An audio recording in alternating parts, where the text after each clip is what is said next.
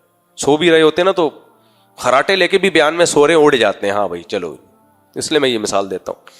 دیکھو مجھے بتاؤ, آپ گئے 70, آپ کی عمر ہے 50 سال, آپ کو پتا چلا کسی گھر میں 9 سال کی لڑکی ہے لیکن وہ بالغ ہو گئی ہے. بعض دفعہ 9 سال کی عمر میں بھی بچی بالغ ہو جاتی ہے, ایسے بہت سارے واقعات ہیں, آج بھی ہوتے رہتے ہیں.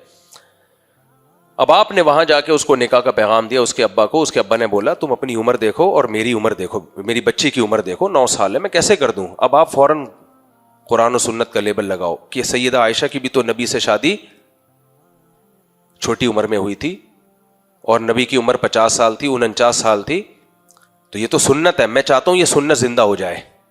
وہ جو بے وقوف ہے نا بیچارہ, جس کو قرآن و سنت کی گہرائی کا نہیں پتا, آپ نے اس کو آزمائش میں ڈال دیا کہ نہیں ڈال دیا ہے. عام جو لوگ ہوتے ہیں نا, سادہ لوگ ہوتے ہیں, ان کی مینٹیلٹی اتنی ہائی نہیں ہوتی کہ وہ ڈیپ میں جا کے کسی حدیث کا مطلب سمجھ سکیں. تو مذہبی آدمی جو 2 نمبری کرے گا نا, وہ کیسے کرتا ہے. یہ سب میں نے دیکھے ہوئے واقعات میں, ہوائی باتیں نہیں کر رہا.